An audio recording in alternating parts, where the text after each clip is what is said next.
Hello everyone, Mike here, and it's kind of a fortuitous day for me. I'm a huge fan, very specifically of 80s pro wrestling.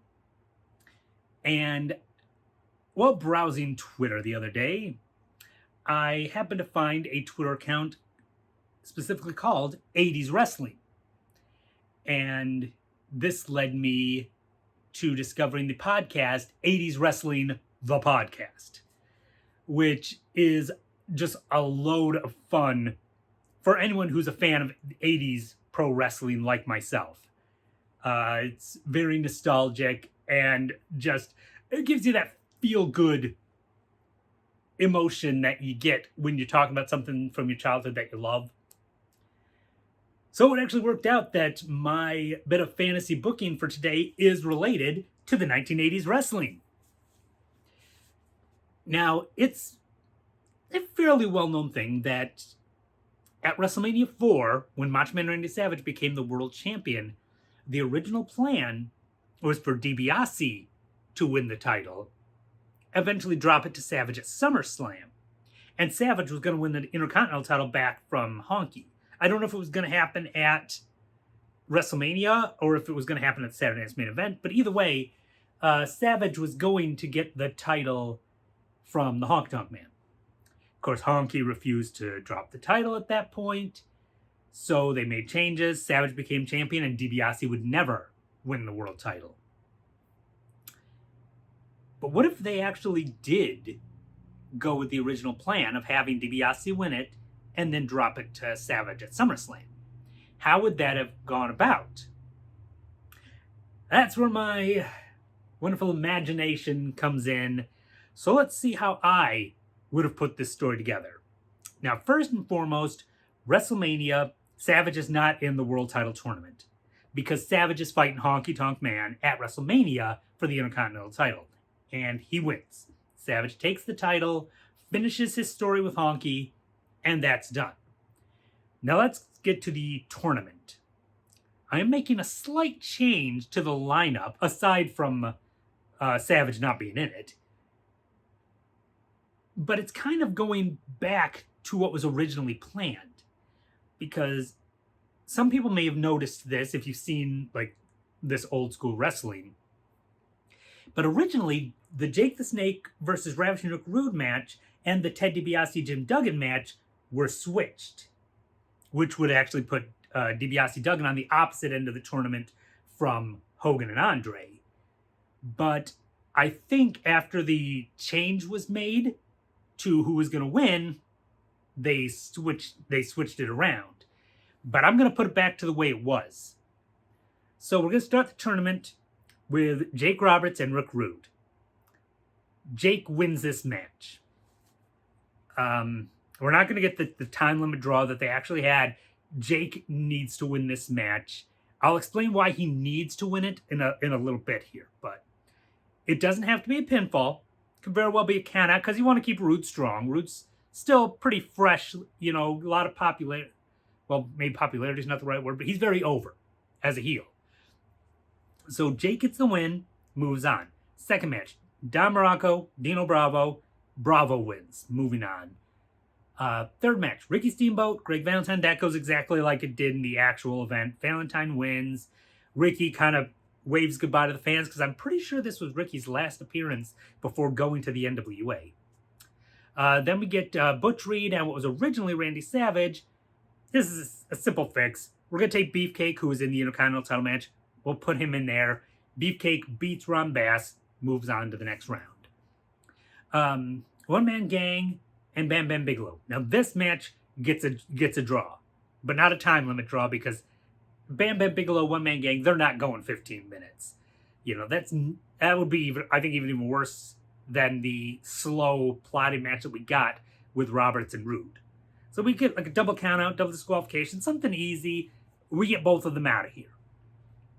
DiBiase versus Duggan, that goes exactly like it did at the actual event. Andre can interfere. DiBiase gets the win. All right, second round.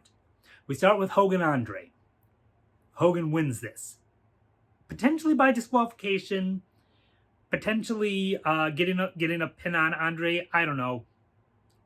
Something that just gets Hogan past Andre and into the next round. The reason I'm kind of leaning towards DQ is because Andre and Dibiase will then beat down Hogan to try to weaken him for future cases. Next match, Jake Roberts versus Dino Bravo. Bravo wins. This is another one that would likely be like a count out or something simple, specifically because we don't want Jake looking weak here. And I think, well, I do think Jake could survive getting a pinfall loss here. I don't see them wanting to give him one in this position. So anyway, Bravo moves on. Valentine versus Beefcake. Valentine wins it. It doesn't really matter how in that case. It's just Valentine moving on. DiBiase, of course, gets a bye. He's in the next round. All right, next. Hogan versus Bravo. And this was the reason I had Rude lose is because of this match. I knew that I wanted a heel to face Hogan in the semifinals. And it couldn't be Rude because Hogan did not want to work with Rude. There was an incident, I think it was a house show, where Rude caught him with a bad chair shot, and Hogan said he wouldn't work with him anymore. So it had to be Bravo. I guess I didn't really need to explain why it had to be Bravo. It's Bravo. So Hogan beats Bravo. Not an overly difficult match because I don't think Hogan's got the stamina to go super long with 3 matches, but Hogan gets past Bravo, moves into the finals. DiBiase versus Valentine. DiBiase pays him off. Valentine forfeits. DiBiase makes it into the finals, having only wrestled once. We got a weakened Hogan and a very fresh DiBiase with Andre in his corner and Virgil. It's back and forth. You got Hogan fighting back. Hogan starts to hulk up, but Andre interferes. DiBiase gets a roll up with the tights, gets the 3 count, and they start beating down Hogan. DiBiase is, happy he's the champion, but, part of his celebration is going to be taking out Hogan permanently. But then Savage comes out. Savage basically gets Virgil, gets DiBiase, breaks things up a little. This allows Hogan to regain his second wind. And they clear the heels from the ring. DiBiase's the champion, but Hogan and Savage celebrate to end the night, thus sending people home happy. So we start the move on from there. First show of either Superstars or Wrestling Challenge. Right as the first match is about to start, Virgil comes to the ring, goes to the ring announcer. I think it was Howard Finkel. I don't think they were using any of the other ones at that point, but Virgil pays him off and tells him to do something. So I think, accepts the money. And it's like, ladies and gentlemen, may I present the World Wrestling Federation champion, the $1 Million Man, Ted Dibiase. And then over on the interview platform, DiBiase comes out, the belt around his waist, like, yeah, that's right, I am the champion. I got what I want. I always get what I want. And then he leaves. No purpose other than just to throw it in people's faces. And periodically for the next few weeks, not every week, but every so often, he does this again. He just has them announce him, and then he comes out for no reason than to just stand there and be like, yeah, look at me, I am the champion. Fans obviously hate it. But then on the Brother Love Show, the first episode of Superstars, DiBiase's the guest. Brother Love brings him out, his benefactor and all that. And DiBiase is happy that he got what he wants, but Savage ruined his moment when he came out there. So he's putting a bounty on Randy Savage's head because nobody crosses the $1 Million Man without paying a price. So he puts out $10,000 to anybody that can take the Intercontinental title off of Randy Savage and humiliate him for DiBiase. And for a while now, we get this going. Jobbers think they're going to do it. We get a few mid-carders trying, but nobody can do it. And bit by bit, DiBiase increases the amount. It's like, okay, fine. $25,000 to whoever can take the title off him. And that story builds. We reach our first Saturday night's main event, which I believe is in May. And they make the big deal that they always did back in these days. DiBiase's first title defense on television. And it's against The Rock Don Morocco. Just because this is a good option for him. Morocco's not going to take the title off of DiBiase, but he'll look good in the match against him, and it'll look like he could take the title. It's a good choice for this first big title defense for DiBiase.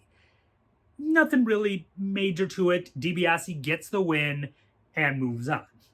Meanwhile, he's continuing to, I just noticed my hands are all over the place. DiBiase's continuing to put up the bounty on Savage and continuing to parade around the fact that he's the champion. Eventually, we move on to the next Saturday night's main event in July. And that's when Savage is scheduled to defend the Intercontinental title against Bad News Brown. But then, in the middle of Bad News' interview, here comes DiBiase. Now, what's he doing here? He's not even scheduled to be here.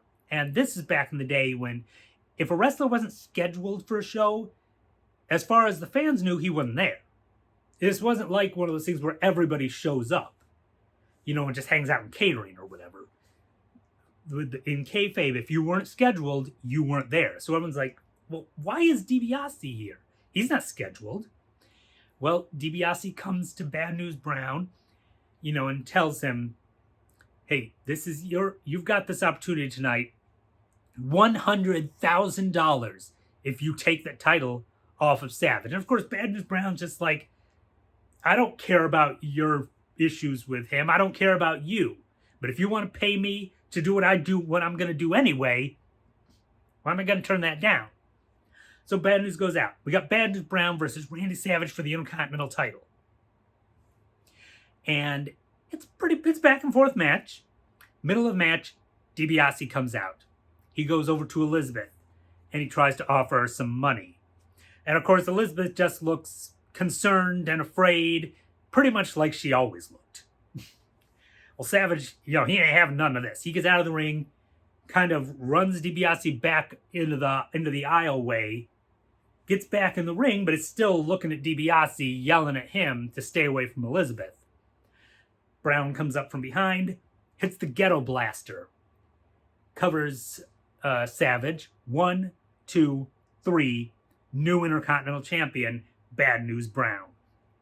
DiBiase comes in the ring, gives Brown the money, because, DiBiase was always, that's one thing with DiBiase. He never reneged on giving money if you accomplished what he wanted. Yeah, he would occasionally screw like a fan over and, hinder them from completing a task, but if they completed it, he would give them the money. So Brown, he takes his title, he takes his money, he's off. DiBiase gives a little beat down to Savage, letting him know once again, nobody crosses the $1 Million Man, yada, yada, yada. So then at the first SummerSlam, it's going to be Randy Savage challenging Ted Dibiase for the world title.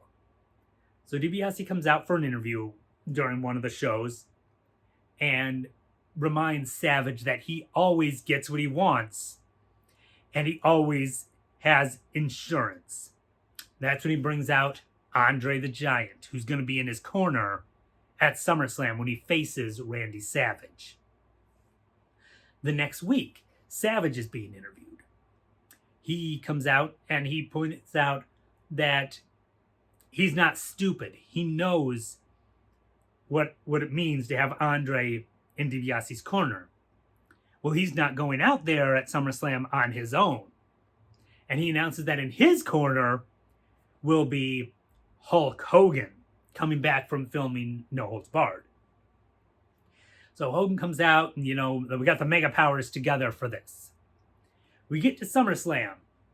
Ted Dibiase, the World Heavyweight Champion, with Andre the Giant in his corner, facing Randy Macho Man Savage with Hulk Hogan in his corner. Andre keeps trying to interfere. Hogan's there to, kind of block him off. Eventually, the two of them start going at it, and they fight down the aisle. Now, DiBiase is not thrilled about this because Andre's supposed to be his insurance. So he's yelling, Andre, hey, get back here. What are you doing? Get back here. I don't care if that guy's fighting with you. Ignore it and get back here. Because that seems to be what they always do. Is like, what are you doing? What are you doing fighting that guy there? Stop that. Get over here. But DiBiase turns around into one of Savage's little kind of hangman clothesline spots. Savage building up momentum. Body slam. Goes to the top rope. Raises the arms and the elbow drop. Cover. 1, 2, 3. Macho Man Randy Savage is your new World Heavyweight Champion. He celebrates in the ring with Elizabeth. No Hogan. Hogan's back fighting with Andre. This is Savage's moment. And Savage gets to celebrate it on his own, which gives him that boost. Sorry, my mind just was thinking of something else to this. Savage beat DiBiase on his own. So the fact that he won it on his own without Hogan hitting DiBiase with a chair, and the fact that he's celebrating on his own really gives him that push as the next top star, and might give him actually a little bit better of opportunity as champion. Of course, we still got Hogan around, but this moment is Savage's, and only Savage's. And that is how I would book DiBiase winning the title before dropping it to Savage. What do you guys think? Would you have done it differently? If so, tell me how in the comments. I'd love to see what you guys come up with. But that's all I've got on this one. So, until next time.